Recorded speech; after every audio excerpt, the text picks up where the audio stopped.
Okay, so I think we start just on time today. Then after that we get the live stream, and it's just like 3 minutes of silence, and we are uh, Independent Day Eve, not other day that we need to be silent. So we'll be loud today.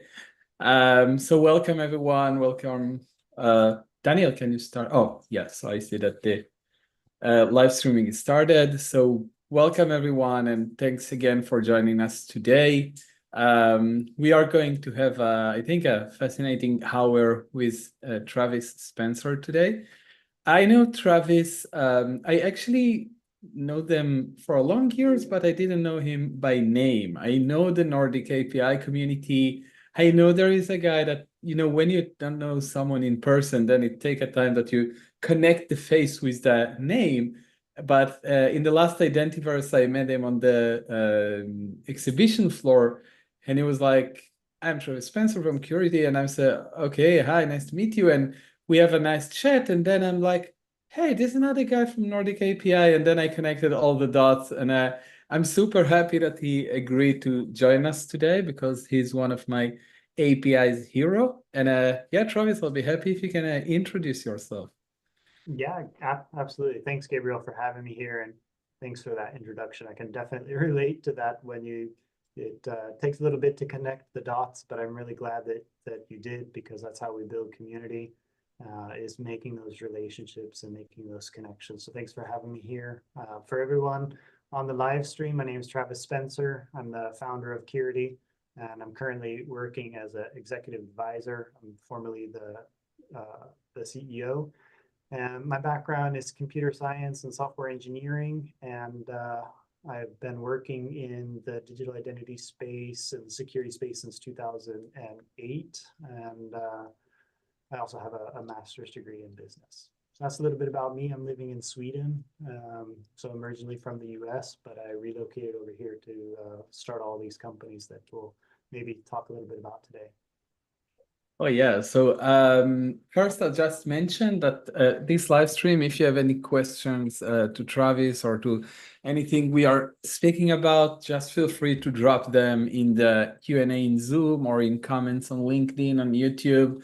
I know that today we are also streaming to Twitter, so you can also have comments on Twitter. And Daniel, who is greatly operated this live stream, will collect them and will try to answer them all or discuss about it all. And we'll also send a recording after the live stream. So if you have you just need to go, feel free to go. You'll get a recording version of it on email. And with that said, so you mentioned the community. How did you start this community activities? I think it was just because I was new in the country and needed to make connections, and just kind of the ones that I had were in community already and community building. And so it just kind of was natural for us to make events and bring people together and foster those relationships. So I think it was just kind of a little bit of luck there. The first people I met in Sweden after moving here were community builders, and so we just worked on building community together then. And then you started the Nordic API community. Yeah, exactly. So one of my colleagues, Andreas Kron, he was you may have heard of him, um, doing APIs in Sweden, and he went down to API days in Paris, and he came back and told me about it, and it was a great event and all this stuff. And I was like, Andreas, come on, we could do that. Like, let's do a show together here in Sweden.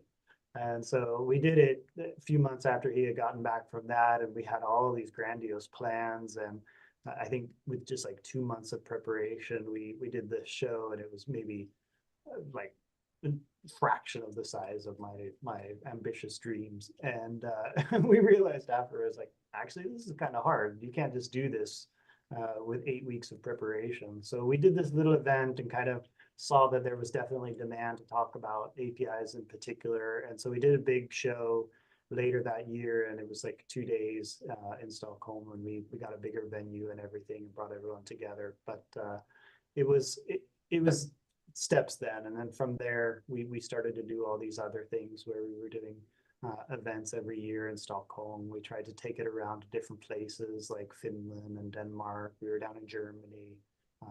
We took it over to Seattle, and then we kind of settled on just doing it twice a year because events are a lot of work, and doing it just in one in Europe in Stockholm and then one in Austin, Texas, because it's kind of equidistant to the whole parts of the United States. So that's what we've been doing to different events. But I think it was like 2014-ish.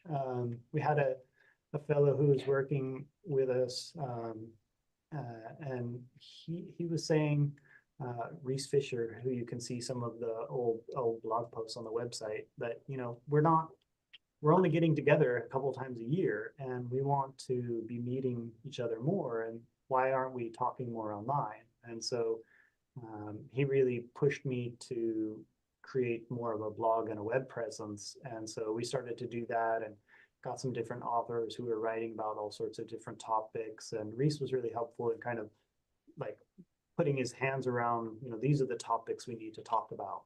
And once we kind of got a little bit of structure there, I also had the very good fortune of Bill Dorfield taking notice of that and asking if he could join up with us. And so he came on as the editor-in-chief and really has spearheaded the whole community creation and management of that, and manages the blog and all the different writers there. So it was a bit of a snowball that got rolling there early on, but definitely a lot of different people around me that helped make that happen.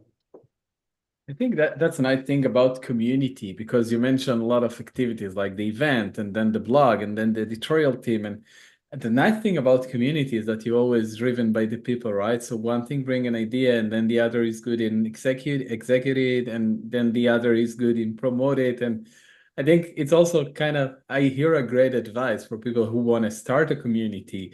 Don't worry about doing everything. Just announce that you start a community, and then people will come, and then it will just naturally grow into something. Like, how many people do you have a year today in your Nordic API events?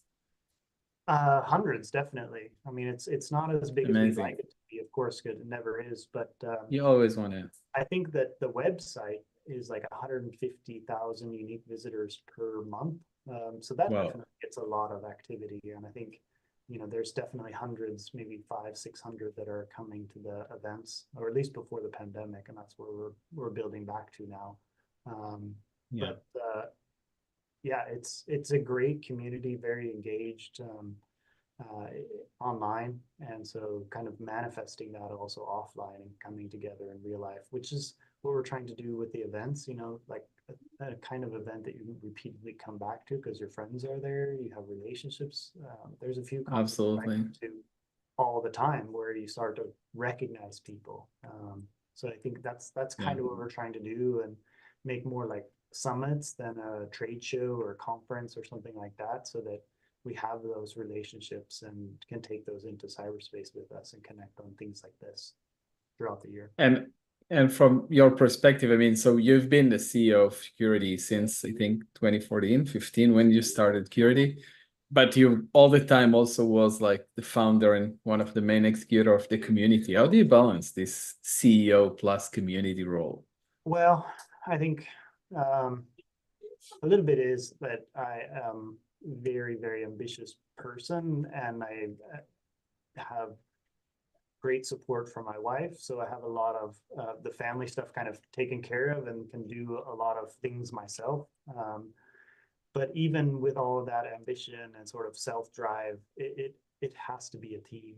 And so, I already mentioned some of those pivotal people, but behind the scenes, you got a lot of great people like our director of marketing, Victoria, and event coordinator Yeah. like Renee, and our operations person, Simon. So it's a lot of different people for sure to bring it together. And I think the way to balance that is to, of course, do a lot and work hard and put the time in, but also get excellent people with you, and to delegate to them and empower them to do their part in it, and also inspire them with the mission and the vision, and like, why are we doing this and why are we working so hard, so that they put their heart and soul in it too, which I think you can see a lot in the community and the website and the Curity product, Curity website, all of that is, as a CEO, you need to infuse that into the people who are rallying behind you. So if you do that, you can have that balance and be able to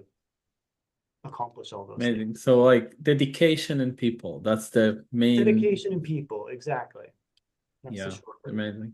I think that's a very good advice for people who want, to succeed in this bridge between community and starting a company. Talking about Curity, so I already mentioned it before we started, but there is a question that really make me curious. So you have work around everything related API, right? So you started the community. And API is also a sub niche of API security. And in API security, there is API identity security. And you do all API. Why did you choose that niche of identity security for API? Yeah, I mean, it's a good question because APIs are broad and fit into IT and technology, which is even broader. But I mean, APIs, there's business models, platformification, design, scalability, all these kind of topics, and then of course we have security. So at Nordic APIs, we're telling that whole story because if you can't make money from your API, if you can't function as a platform, it doesn't matter how secure and how safe it is. So Nordic APIs is we can help tell the security story, but we need to bring the whole community together to tell every aspect of that and have people be able to successfully run API platforms and make money from them and design them well. And then, we can help keep them secure and other people in the community can help keep them secure. But to your question, Gabriel, about like why the focus from my side and Curity side on the identity aspect of it, a few reasons. So around the time of the smartphone was invented and people then started talking about digitizing their business, the whole Pinterest experience and everything was simple and easy. I was seeing a lot of people who were trying to build digital services, and back then it didn't, a lot of people didn't realize, or were just starting to realize, that providing a digital experience, connecting with a smartphone, making a Pinterest kind of user experience meant that you needed to have APIs. And OAuth was just becoming a standard around 2010-ish, and I could see that was the way to protect an API. I mean, SOAP was going away; it was never going to come back. So all that WS star stuff, it just kind of ejected that out of my brain and then put in the OAuth stuff and saw that the identity part of it, like figuring out who's at the other end of that wire and trying to create those Pinterest level user experiences and digitize those products and services, that was going to take an understanding of who was at the other end, like who is communicating with those APIs. And it's so simple for people. I mean, Gabriel, you and I, we recognize each other. We know each other now from conferences and these webinars and online experiences. We've connected those dots, but it's just so difficult for a computer. I mean, a thing that only understands a 0 and a 1 and the layers of abstraction that are having to be built on top of that to get to what is just so fundamental to being a human being, of recognizing and knowing others and establishing identity is non-trivial. And so I with my background in computer science and information security, it was like, this is the hard nut to crack, is knowing who is at the other end of this API. And I want to work on hard problems. And so that's what drew me into that. And that's why Curity has really focused on that part, is because we see that that is a difficult capital P problem. And so if we can solve that well and easy and in a turnkey fashion, then we'll be able to achieve our mission of making the internet safer, because not everyone will have to reinvent that wheel and figure out that complexity and solve that. And then we'll make the internet safer as a result of that. So that's what we've been doing, and that's why we've been doing it.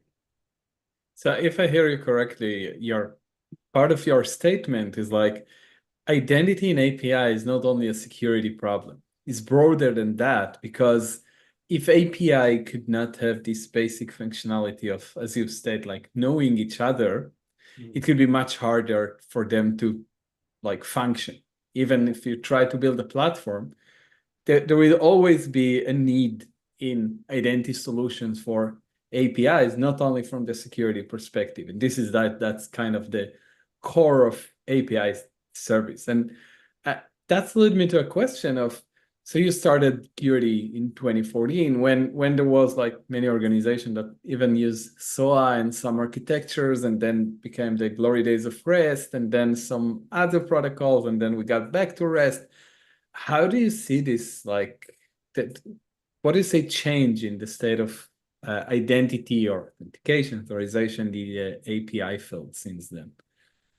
I think everything in the industry has now coalesced around OpenID Connect and OAuth. There used to be some debate about whether or not this was going to happen, or that it was going to be these kind of standards, or if we were all going to invent our own thing, or if it was as simple as making a JSON web token, or if API keys were somehow enough. I think that whole thing is gone now, or at least it's the very small minority of people who think that. More and more now, the majority of practitioners in the API space recognize that the only way to secure and protect an API is using OAuth and OpenID Connect. So I think that's a happy place. That's a good place that we're at now. But I think that it's also bound to evolve, like all technology. And I think that digital identity now, you hear a lot about big tech, and it's kind of become a negative thing in many respects. Whereas, 2010, which I was just talking about, 2005, I mean, there was a lot more trust in Google and Facebook and big tech companies. And I think with some of that distrust comes a desire to take back some of that identity that those big tech platforms are maintaining in those giant silos of digital identity that we keep reading about, breach after breach after breach.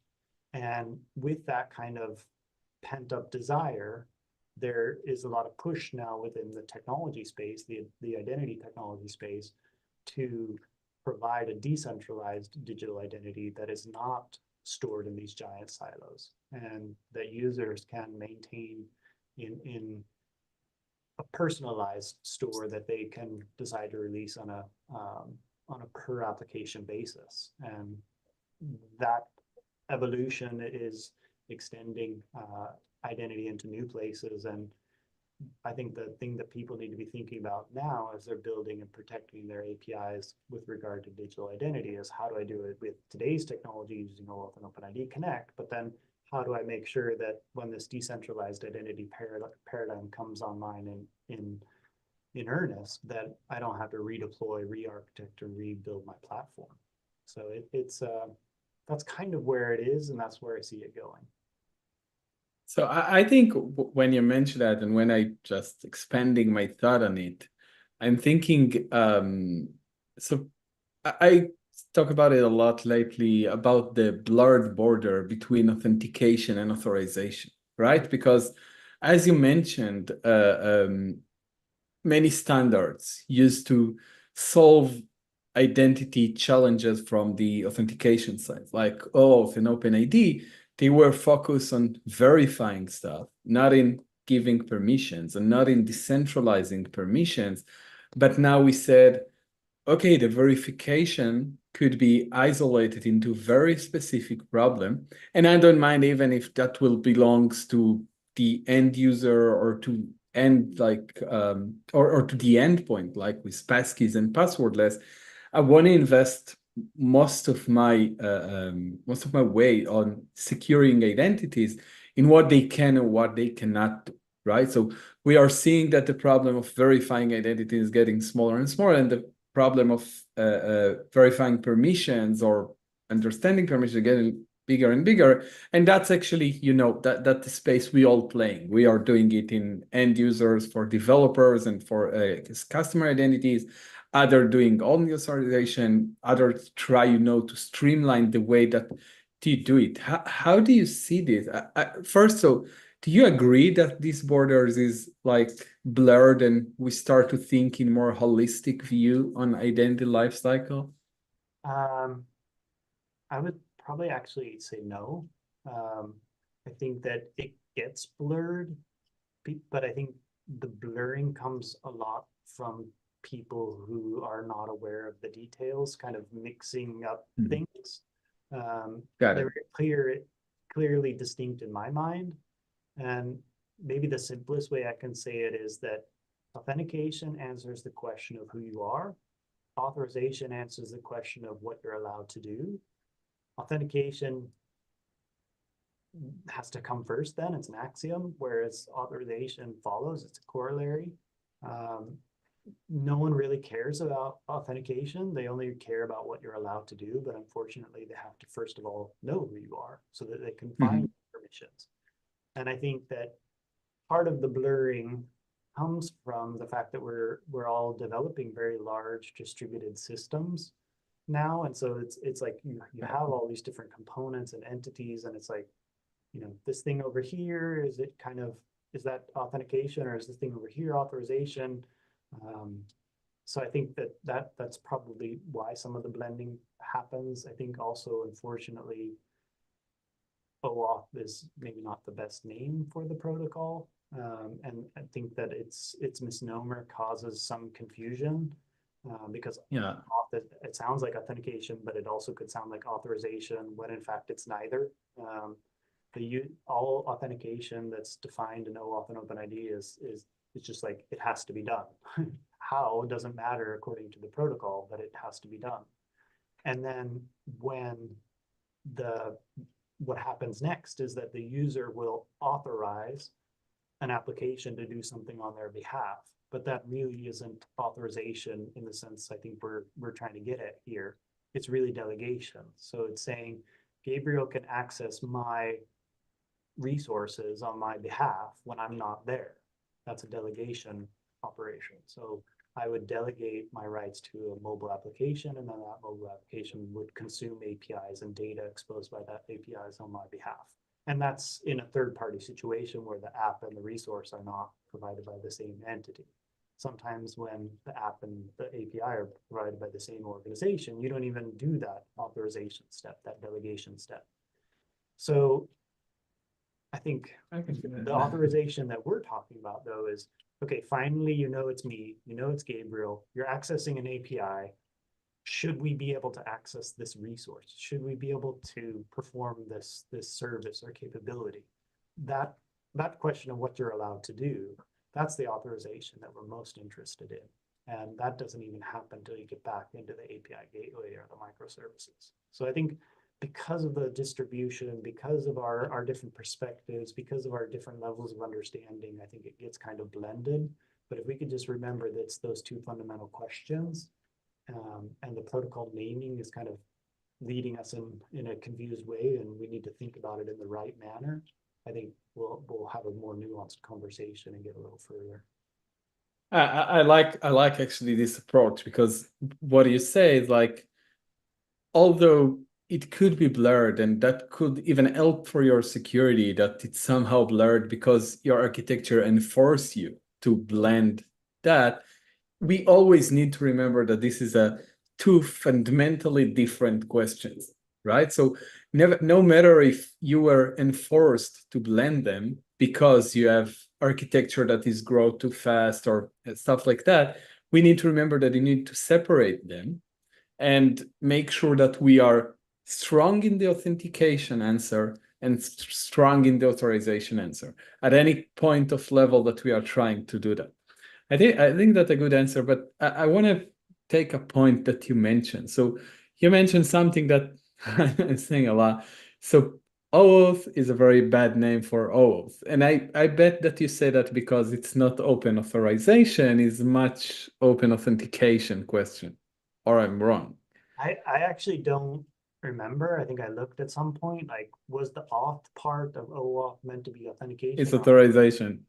And maybe it's in some sort of mailing list archive somewhere or something, but it I think you're right that it meant authorization because it's Yeah. definitely not defining authentication, but I do not think of what happens in OAuth as authorization. I think about it as delegation or a grant, like granting of rights, that kind of thing. Mhm. And because of that, it just, the auth is not a good name, but I think calling it O delegation would sound really dumb. Oh, got it. So you said But that's more so what it is O delegation. so you blame OAuth with blurring the borders It certainly doesn't because help. got it. Got it. So and I think that's a good point to speak generally about, identity standards. I know that you've been involved in developing both like OAuth and OpenID. You've been like from the working groups and from the teams that developing that. So a question, I mean, that's interesting because on one hand, you mentioned them a lot. You said that they are important, but on the other end, you said they can make confusion and so what do you think about identity standards? We need them, we don't need them. The good, it's Absolutely. there. I think that, Yeah. the think of the identity standards as the traffic rules. I was at a class yesterday learning about all the traffic rules in Sweden so I can teach my older son how to drive in this country. And I mean, it's a plethora of information and laws, and they're meant to help people so that, the next generation or the whatever new driver in this country can learn how to not have accidents, right? So the standards form those traffic rules, and the cars you could think of as the individual API calls or the data that is being transferred across those different HTTP requests. And if we only had like cars that were out there driving and doing whatever, we'd have a lot more accidents. Whereas if we have well-established rules that everyone knows and understands, then everything will be a lot safer. And there's that adage of what is it? The great thing about standards is there's so many to choose from, and that's where I think it's very important to be using OAuth and OpenID Connect because there's been so much industry coalescing around those particular standards that different working groups, different standards bodies, lots and lots of experts have come together and said, okay, this is the way to use these standards in the safest and best ways. And because of that, a lot of those standards that are kind of in this canon or this body of standards, we've been able to, as an industry, say like, use these ones and use them in these ways, and you'll be as secure as you can, and these will be the risks associated with that, and that's how you mitigate them. So I think, thankfully, it's not like OAuth back in 2010 where it was defined to be a framework because you could do everything and anything with them. Now we have, tightened the screws, hammer on all the nails, and have really great standards that we can all be safe and secure with. So I think they're very good, but I think there needs to be this process that we go through with standards, and thankfully OAuth and OpenID are there now.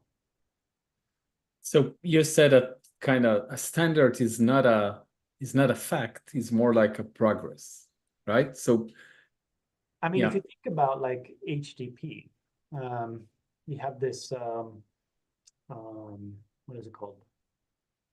BIS, um, best industry standards or something like that, where they kind of went through this whole process, and it was revised and updated and changed, and because everyone was doing HTTP at the beginning, and there were lots of variations, and some people did it this way and some people did it that way, and eventually there was coalescing around that, and the standards were updated, and the BIS was written, and now we have a very uniform standard.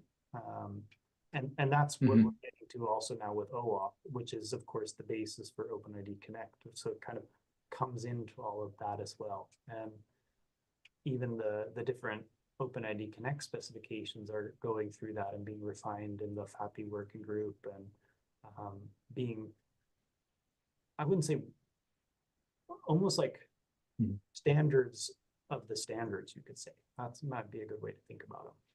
Yeah, I think when you say that, immediately think about the learning curve that a standard is for people to affect the standard or to see the standard as a progress and not a fact. I think that for maybe 20% of the developers, they have the time, they have the patience to go to a standard and understand it. But for all the rest, how do they should, handle standards? Because for example, from my perspective, Scheme is a great standard. It defined everything, but most of the developers who are actually use Scheme or asking for Scheme, they do not really work as the standard aims to be. Also, and same for, let's say, OAuth. OAuth, if I'm just implementing it, no one is actually implementing it. Most of the people using a product that implement it, and that means they not really learn how it's actually work, and they just do whatever they want with it. And as you said, they hear OAuth and they say, okay, authentication, not delegation, and stuff like that. But what kind of advice you'll give to these 80% of developers who do not have really the time, to learn standards and to get the learning curve for affecting it? I mean, I think in general, if there is something around security, you should use a product. I think it's not a good idea to invent your own. And even though there are standards, that's really great, and you could go and read them, and they're free and they're open, and you can implement them. But I kind of don't think you should, because there's a lot to them, and understanding them is very hard. And then writing secure code and testing it all is hard. So in general, I think for security products, you should buy them, but rather than build them. But by buying ones that are using standards, at least your architecture then is modular, and you can put it together using other components from other vendors and know they're going to interoperate. And if you have to replace one, you should be able to plug it in with something else that's standard compliant. But I found out what this meant, which no wonder I didn't remember it. BIS, it's like from Old Latin, which means to repeat. Mm-hmm. So there are some standards that go through multiple iterations, like HTTP and now OAuth, and those Yeah. ones are very solid, and are things that will probably our grandkids will probably be using. But others maybe that aren't quite as far along, like Skim or something else, at least it's better than what we had before, which was like portable contacts and something from Yahoo. So they were great kind of at the time, and that was what we had. But we need to improve it and get better and create that standard. And now, as more and more traction happens, the Scheme Working Group has been reopened or rechartered, and we'll do more work there. So I think it's really just about, like we talked about at the start of our talk, of community and moving it together as a unified group. And the more we do that, the more coalescing we get, the more solid the tech underneath will be. Yeah, I can correlate that, because for me, I mean, I'm busy and usually just dedicate for a day or two, to read the standard, to understand, or see the people that work around it, try to follow them. That's could work, for having a better understanding, and how could I, correlate better with the standards. And I'll say that, I mean, you mentioned a lot of O's and things that missing. If you'll have to mark this 3 things that are need to change or missing in OAuth in 2024, what it will be? The 3 things in OAuth that are missing in 2024. Missing, you need to change. I mean, I'll let you start to think, but I think the main change, or one of the main changes, that's not me, but somehow happened. But some of the main changes that happen. So first is all the GenAI thing, and in the aspects of APIs, we do much more APIs called. We involve much more data in it. This data has much more level of granularity that you need to inspect into it. So one challenge. Another one is regarding identity challenges. I mean, GenAI can create much better kind of hacks and verifications for identity and stuff like that. So if you need to give 3 points for OAuth to a few near future plans, what do you think should be added or changed there? I think that what the working group is doing around the BCP, the best common practices, and the things that are being talked about in OAuth 2.1, and adding in things like Pixie as a requirement, and being more clear about which flows to remove, like the implicit flow and ROPC. I think those are good things and are a natural evolution of the standard. I don't, I as far as like GenAI goes and the impact that that could have on the standard, I think that standards are a little bit more like politics, where they don't move rapidly. I'm kind of glad about that also, especially as a vendor. I mean, we're building all this technology, we're investing a lot in this. If everything was changing underneath our feet all the time, it would be hard to make things that were stable and secure and stuff. So I think Gen AI is definitely affecting the industry and whatnot, but to just like slam that into a standard, what we just talked about there of BIS and BCPs and more refined standards, that definitely takes many years. So I think the things that need to be added to OAuth are the things that we started out working on several years ago. And I think the things that we'll be adding in the coming while will be more around decentralized identity. A lot of the stuff that was recently added to achieve higher levels of security, like push authorization requests, and securing the message and the response, and making sure that we don't mix up the issuer. It's more those kind of nuanced things to ensure that we have security in all aspects of the message exchange. So like digital identity, decentralized identity, is that something that really need to think more in OAuth? I think it will come into play with OAuth. And as we're looking at providing APIs, it's very important that every API provider have their own OAuth and OpenID Connect server. So those you'll have some piece of software that either conforms just to OAuth or OAuth and OpenID Connect. So I'm going to call that the authorization server.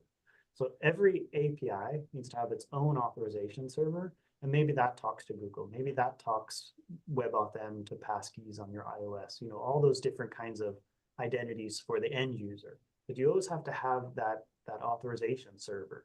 Otherwise, when things like decentralized identity come in play and we start to have all these digital wallets on our phone, you're going to have to recode all of that integration with your APIs, and that's what you don't want. So if your API always has its own authorization server, it can function almost as like this pivot point between how the user is authenticated and how you authenticate to the APIs. And you don't want to constantly have that part in flux. So the changes that are going to happen and the layers that will be built on top of OAuth and OpenID Connect to handle decentralized identity should hopefully not affect your APIs. So as a practitioner, providing APIs, make sure you've got that authorization server to give you that buffer against future changes. And when you say authorization server, you also mentioned I try to again do the distinction between authorization. So this server is doing actually authorization decisions. Well, that authorization server, I'm using that word because that's the word that's in the OAuth standard. We can call it the token server. That would be a better word for it. That token server will talk to lots of different authentication providers. But it's still not answering that question, what are you allowed to do? Because it's doing delegation. So it's doing a grant of rights. But still the authorization that you're thinking of, I think, Gabriel, is going to continue to happen in the API, because that's where the resource is. So that's where you decide access or not. It's actually interesting because I'm not sure if how you're familiar with the permit architecture, but the way that we work, so you have this cloud service where you configure everything, and then we are generating policy as code from it. You can choose, you can use OPA, you can use Cedar, you can use some Zanzibar instances. And then you are deploying decentralized decision engine across your stack. So you can deploy a decision engine for your API gateways that get the particular configuration and data. And then you can deploy one on like even in a WASM on phones and stuff like that. And you manage this deployment and you manage this particular authorization decision. one of the features that we thought about adding is like token verification on top of it. From this perspective of if an identity need to be decentralized, so this question of verifying identities, not answer the who you are, but answer the basic what you can do question that can consider as who you are in some authentication services, but can also in decentralized identity consider a question of what you can do. And now when I'm talking about that, I think that's a question that traditionally belongs to the question of who you are, but with decentralized identity shift into a question of what you can do, right? Because we are doing verification of the who you are in a very early stage of identity, in a very early stage of verification. And then we ask the same question, but in the form of what you can do. And we had this idea of adding like the first gateway for every authorization request is just verifying tokens, right? Because verifying tokens is decentralized, they are self-contained, self-validated. And that's so I think when you're like answering this one, I'm thinking that maybe the order is not blurred, but some traditional questions that wasn't the domain of who you are became now a questions because of the decentralization. And because of that, we need these authorities decentralized, as you said, on the mobile phone and on API gateway and whatever it is. So then it became more a question of what you can do. Yeah, and I think it again gets confusing because we're building these massively distributed systems. But what you're talking there with permit is that you've got your PAP, you've got your policy administration point, and you're defining all these policies, what you're allowed to do.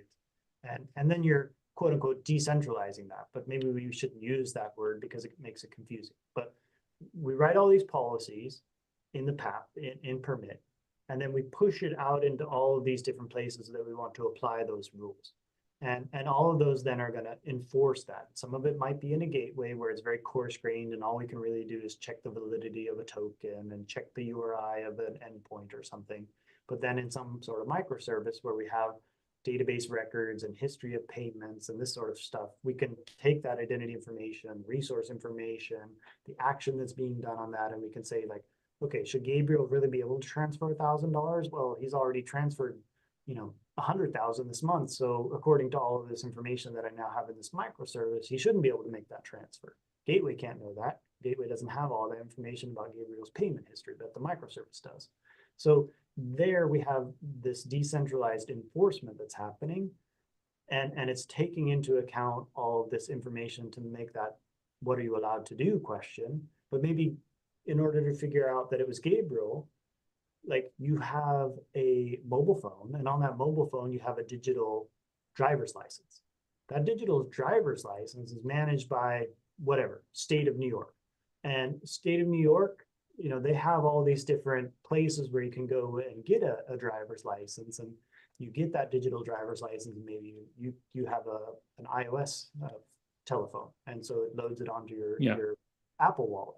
So that is a decentralized identity that maybe uses some information then about you being Gabriel, that when it goes through that authorization server, that token service, before it talks to that transfer API, it might look up some extra information about accounts or that you're using private. Okay, you have private banking at your bank because you're well-to-do or something. So when you go into the API, it can know that and start to make authorization decisions about how much you can transfer per month.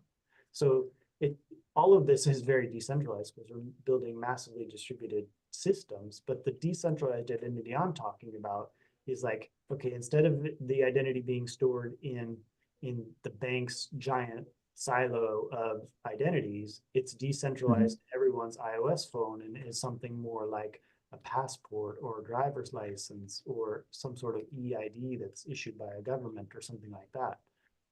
And then from that stable identifier that we're getting, and it doesn't have to be a government, by the way, it could just be like something I create on my phone myself. But from that stable identifier, the bank might start to attribute attributes that you're able to use in your authorization decision, even if it was, up there in permit and then pushed down into all of those different enforcement points. Yeah, that's actually remind me, the ideas of like blockchain-based decentralized identities. And I remember, back in, I think it was 2017, when I worked in Cisco on network access identity and products that do network access identity, we started to evaluate such protocols for a real decentralized identity, but when I'm thinking about it today, and the thing that makes me worry is, back then, I need everyone to actually adopt this standard. Do you think that if, let's say, OAuth will add such a standard that will make everyone to adopt this standard? So, maybe I rephrase the question. Do you think that there is a realistic chance that we'll have enough power, enough decentralized power to create a real global decentralized password? If I'm the enterprise architect of an API platform, I can't afford to make that bet. So what I need to do is design a system that will work with either of those cases. So if I bet on one and the other one ends up being the case, then I got to redeploy, rebuild, and start over. And so what I'm trying to do as an enterprise architect is say, okay, I've got my APIs.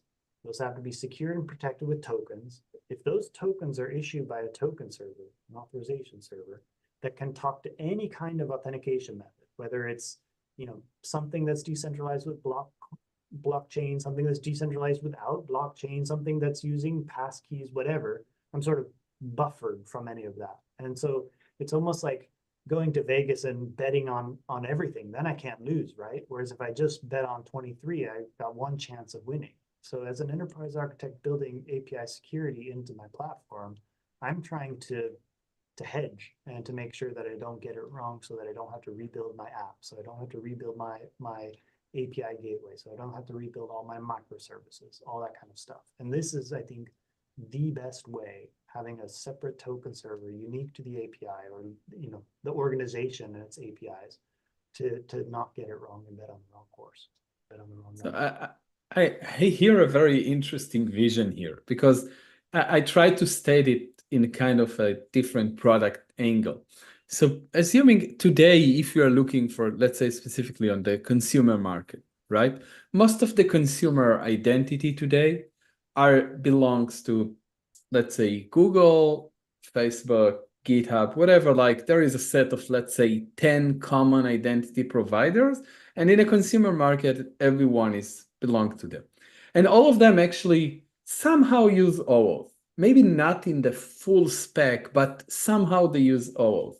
Yep. And if I hear correctly what you said, what if this spec will also have this 20% of making the identity decentralized? That means no one is actually trying to create this decentralized password. Google, Facebook, whatever identity provider, social identity provider, just keep what they do, use the standard.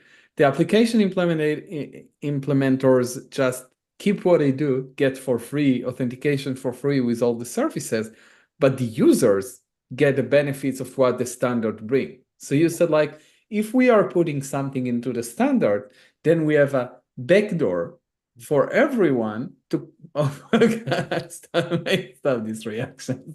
But we kind of like a backdoor for everyone to create this passport, right? Yeah. And I can even imagine it in the real world, which is kind of very interesting now when I'm thinking about it. So I'm holding actually two passports, right? So I have like Israeli citizenship and German citizenship, and they are both works in the same machines, right? When I'm going to an airport, I just put it on the same biometric machine. The same machine take a picture of me, but they have they might have, there are some standards, but none of them intentfully say, I'm going with the standard to be adopted with no one in Germany said, I'm going to be in the same standard as Israel. They are both adopted standard, and now some third party can build a machine to support these two standards. So I can put my physical passport on this one machine and get authorized by that. It's a perfect metaphor, actually. So like, suppose I'm an API practitioner, I'm building an API. That's like border at Ireland, right? So Mhm. You could create a machine and you could write some code that would process a German passport. And then okay, now all the Germans can come into Ireland. But then you have to update and rewrite the code the first time you get a visitor from Israel. Okay, so you recode that, you redeploy that. Now you've got a machine that can access or accept citizens from both of those countries. But then an American shows up and you got to recode again. And so what I'm saying is, instead of doing that, and we can't know as API providers like which way this is going to go, we need to put this level of abstraction between the API and all of those different authentication options. And that's some sort of identity server, token server, authorization server, whatever you want to call that little component thingy. That's our machine that can universally or eventually universally talk to all these different authentication methods, all these different kinds of passports. And if that's our level of abstraction, and all of a sudden, whatever kind of identity comes into this, whatever kind of passport we accept, it turns around and issues a security token for our APIs. The APIs, they only trust tokens issued by that. They don't have direct integration to Google, to GitHub, to Apple, to all these. They just have a direct communication to their own token server. And that then we will extend to GitHub and Facebook and Google and all those as we need to, like the passport machine there in Ireland. As more and more citizens come in, we connect Yeah. to it and we'll be able to receive them. And if we have new standards, then we won't have to even code for specific passports. So I think it's really, really important for API platforms to have that level of abstraction to be able to cope with changes over time. Yeah, that's what makes me even like more exciting about it is that the tools is there, right? We are mostly using JWTs that as the whole tool set or the whole toolkit to create this decentralized abstract layer. The standard is there. We just need to create the bridge that create the statements and make everyone implement it in the same way that the other. So we are quite close to this like vision of have a real decentralized identity for the whole security perspective of the API. That's super interesting. And I mean, you mentioned this machine and human identities, like the you mentioned that in the beginning of the discussion. So you choose because you said, okay, the main problem about APIs is that they not have identities because they are machines and they do not have the way that human solve the identity problems. And this is why that's one of the building blocks of it. What I'm seeing for the last years is that the border, I like this blur border, but the border between human and machine identity are also getting blurred because I always like to bring two examples or two different examples for it. So in one hand, there is Grammarly. Grammarly is kind of identity that installed by your end users get access to any of your data without asking you about it. And identify as a half a human, right? So if it was a real machine, it was get some standard of API security, but because it's identified as a human, it might have machine weakness that you not know about it. That's on one hand. On the other hand, there is humans who are getting power by the world of GenAI and stuff like that. So I have a friend who is not even a technical guy, he's work as kind of a CPA, but he really likes Reddit and he really likes the prompt hacking subreddits. And we had like this one of these like healthcare bots that will help you to do everything. And then he just start to chat with this bot, and then he got the whole users table from the database, right? So this bot did not calculate that a human can be smart as a machine or run queries as a machine, right? Do you think we need to rethink some security rules or practices to deal with new kind of like hybrid identities? I think that with Gen AI and having this idea of agents that are helping people and them becoming more and more autonomous, there will need to be some things that we're doing in our identity deployments that can account for it being not not a fully autonomous machine, but being a semi-autonomous agent, but not being a human that's connected and in the loop. And I think that we need to keep those things straight in our minds and make sure that what we end up deploying represents that clarity. And I think it will be hard for us as an industry for sure when we're already so confused about authentication versus authorization. When we start to think about authentication and authorization of semi-autonomous agents versus fully autonomous machines, I think it becomes hard, and maybe the standards will help us there to do a better job and to keep those nuances straight. I don't think we're definitely not there yet, and I'm not seeing a lot of movement there with ratification of new draft standards or anything like that.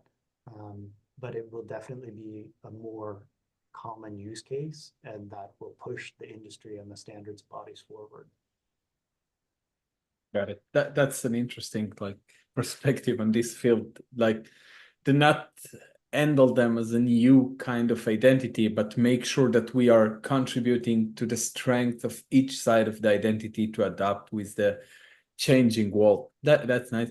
And I mean, I want to take this question maybe even broader. So identity is for sure, when you're trying to have an API security plans, identity is for sure on the top. It's not that we said, it's like every OWASP list said that. What are the other domains and areas that you think we should, that will make our API security plans more effective? There's so much. I mean, it could be things like Let's go for the top three. top three. I mean, authorization, definitely making sure that you are not extending access beyond what a user should. So using principle of least privilege. And then I think zero trust and not accepting anyone's word for it in the call chain, but verifying it every step. I think those are two very, very important things. And then from there, I think it's lots of different things. Could be like parameter validation, DDoS protections, availability, insurance, things like that. But I think that zero trust and least privilege are probably two of the most important things to make sure to do besides identity in your security program. Yeah, that's a good answer. So we left that was a fascinating hour. We left 2 minutes until the end, and I really want to, if there's someone from the audience, is it our audience in Zoom, audience LinkedIn, on Twitter, if you have any questions, that's the time. Soon will disappear from your screen, and you might be able to see the recording, but not be able to ask us questions. So if you have questions, now's the time.